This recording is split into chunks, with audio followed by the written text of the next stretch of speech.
안녕하세요. 네, 어서 오세요. 아이고, 좋은 음악이 있어서 네, 살그머니 2층으로 갈까요? 알겠습니다.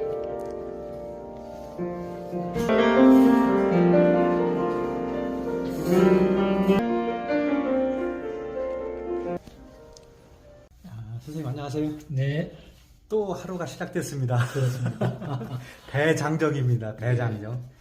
인사동에는 지금 봄비가 며칠째 몇 번 왔다 갔다 하네요. 그죠? 네, 예. 이런 비가 오는 것 같습니다. 예. 그래서 어쨌든 지금 이제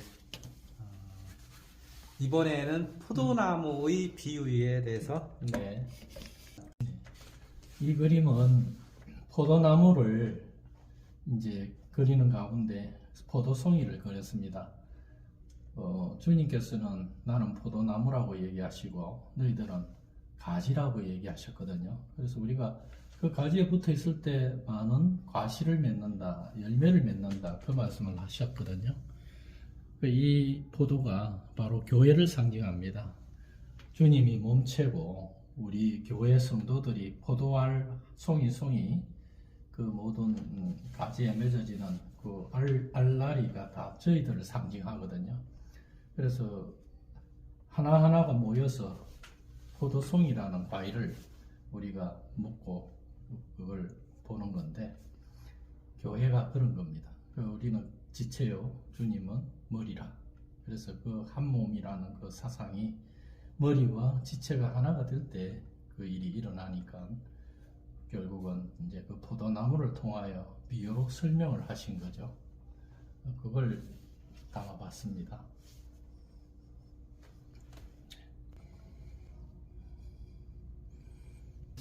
이 그림은 오병이어의 그림을 담았습니다.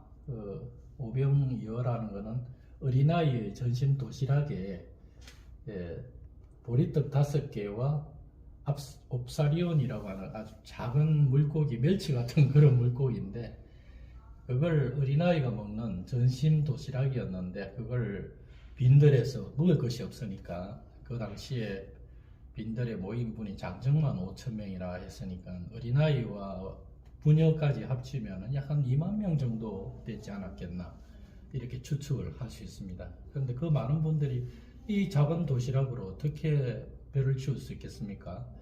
그런데 주님께서 축사하시고 하늘을 우러러 축사하시고 이걸 내서 나눠주라 그렇게 말씀을 하십니다. 그래서 나눠주니까 거기에 모인 모든 분들이 배불리 먹고 12바구니에 남았다 그 말씀을 하셨거든요. 그럼 결국 이게 뭘 의미하느냐, 그 보리떡 5개와 물고기 2마리는 이 땅의 양식이지만 그러나 그걸 통하여 하나님의 그 풍성한 은혜의 말씀, 그 말씀으로 배불리 먹고 배불리 하는 그런 천국 백성이 되어라 하는 그런 의미가 이 그림 안에 들어있는 겁니다. 이 그림은 기도에 대한 얘기죠. 구하라, 찾으라, 문을 두드려라.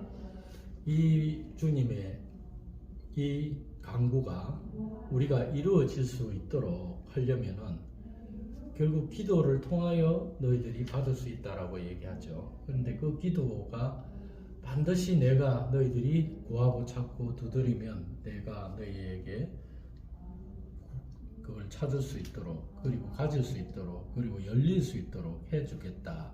이제 그 말씀을 하신 건데 결론적으로 말씀드리면 우리가 원하는 이 세상의 어떤 그런 기도가 아니고요. 결국 하나님께서 귀한 것을 너희들에게 주겠다고 하시고 그게 성령이다. 그래 얘기를 하십니다.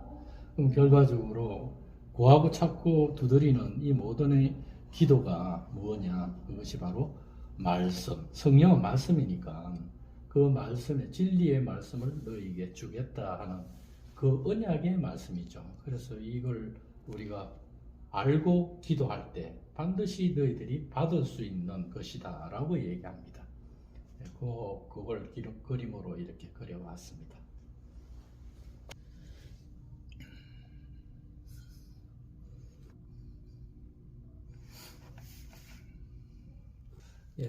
유일하게 주님께서 땅에 떨어진 그 비유를 설명해 준 비유를 말씀하시고 설명을 잘 안 하십니다, 주님께서.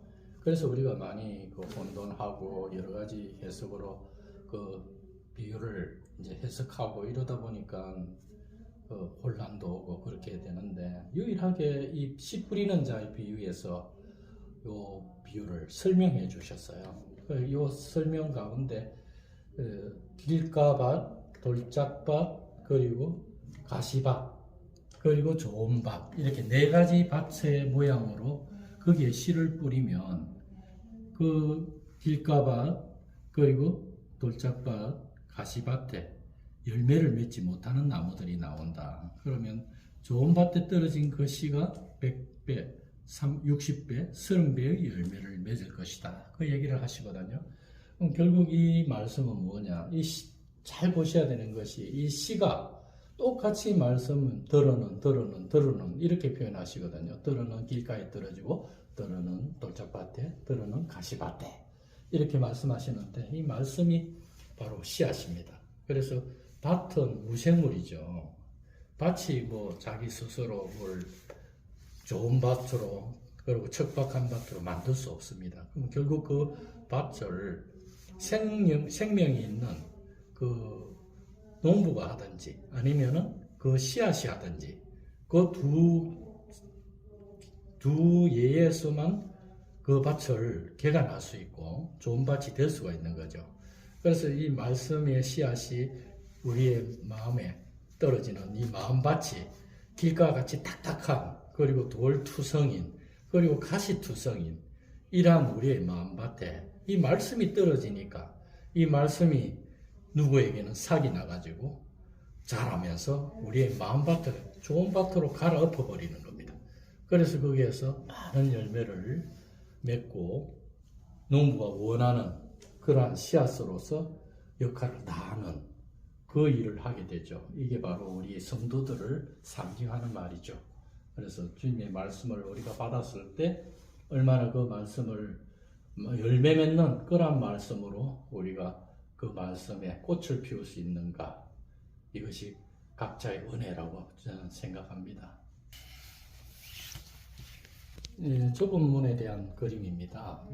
성문이 좁게 열린 그것으로 표현을 했는데, 원래 좁은 문은 그 부자가 천국에 가는 것이 낙타가 바늘기로 들어가는 것보다 어렵다라고 하는 그 좁은 문입니다. 그 문이 사람 하나 겨우 지나갈 수 있는 그런 문인데, 쪽문 같은 그런 문인데 낙타는 못 들어가죠. 그래서 이제 그 말씀을 하신 거죠. 그걸 바늘기문이라고 했거든요. 근데 여기에서는 이제 이렇게 그림을 그렸는데, 우리가 이 문에 들어가려고 하면은 우리 힘으로는 안 된다는 거죠. 낙타가 어떻게 그 문을 통과하겠습니까? 그럼 결과적으로 내가 한다는 거죠. 주께서 너희들을 그 문을 통과할 수 있도록 하겠다. 그럼 어떻게 해야 되는가? 너가 갖고 있는 그 무거운 짐들, 그걸 세상적으로 우리가 여러 가지 자랑으로 내놓는 의, 그리고 또 우리의 명예, 돈, 권력, 이런 모든 것이 있지 않습니까? 이런 것을 가지고는 그 문을 통과할 수가 없다는 거죠. 그럼 결과적으로 그런 것을 다 내려놓고 너가 오로지 다이어트를 해서 그 문을 통과하도록 그렇게 하는데, 그것이 바로 새 사람의 옷을 입고 그 문을 통과해야 된다. 그 얘기를 하는 거죠. 그래서 오로지 주께서 우리를 그렇게 만들어 그 문을 통과하게 해주겠다는 은혜의 말씀입니다. 그래서 우리 힘으로는 안 된다는 거죠. 예.